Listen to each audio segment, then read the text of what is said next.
Kasus kriminal nyatanya tidak hanya terjadi di dalam negeri saja ya. Polisi Philadelphia, Amerika Serikat mendakwa warga negara Indonesia pelaku penikaman sesama WNI dengan pasal pembunuhan. Pelaku dan korban yang diketahui tinggal bersama ini dikenal baik oleh warga diaspora Indonesia. Meski diketahui sering bertengkar di kamar indekos mereka, selengkapnya dilaporkan oleh tim VOA dari Philadelphia, Amerika.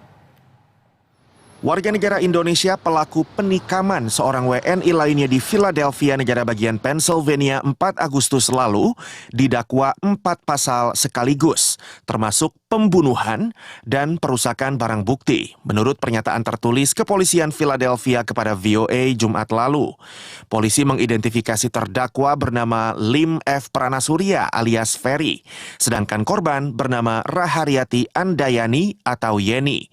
Keduanya teman satu kamar di sebuah rumah di kawasan Philadelphia Selatan. Polisi menyatakan korban tewas setelah ditikam di leher dan kedua kakinya. Polisi mengidentifikasi kasus ini sebagai sebuah kasus bermotif domestik, yaitu insiden kekerasan fisik yang dilakukan oleh pasangan ataupun mantan pasangan. Orang-orang yang mengenal korban dan pelaku tidak menaruh kecurigaan. Meski bagi para teman serumah mereka, keduanya diketahui kerap beradu mulut di balik pintu. Terdakwa dan korban terlibat pertikaian di luar rumah beberapa jam sebelum penikaman. Menurut salah seorang saksi yang tinggal satu atap dengan korban dan pelaku. Kalau istrinya mah ngomongnya cuman saya mau pulang, saya mau telepon anak saya beliin tiket dari Indo, saya mau pulang. Saya udah nggak kuat mau pulang.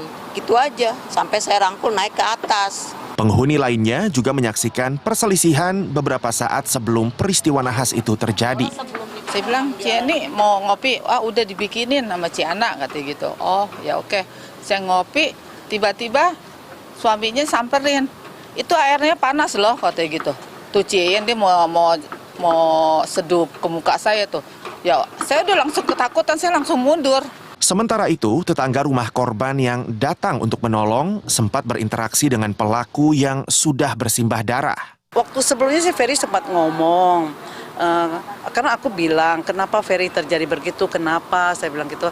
Langsung dia sempat ngomong, kalau nggak ada sesuatu saya nggak mungkin melakukan ini, katanya gitu. Tapi saya nggak sempat tanya melakukan ini sebabnya apa, tidak sempat saya nanya karena dia udah diborgodo dan masukin ke dalam mobil polisi. Ditemui VOA usai menemui tim penyelidik di kepolisian Philadelphia Jumat lalu, Konsulat Jenderal Republik Indonesia New York menyatakan pelaku akan mendapatkan pendampingan hukum. Jadi hak konsulernya berupa pendampingan dari kuasa hukum juga sudah ada. Gitu. Dan ini kita akan kawal terus sampai nanti kasusnya akan putus sampai persidangan, terus sampai penjatuhan hukuman juga. Sidang perdana dijadwalkan pada 20 Agustus mendatang. Sementara ibadah tutup peti jenazah korban dilakukan pada 16 Agustus di Philadelphia dan diikuti pihak keluarga secara virtual dari Indonesia. Dari Philadelphia, Rifan Dwi Astono, Randy Wicaksana, VOA.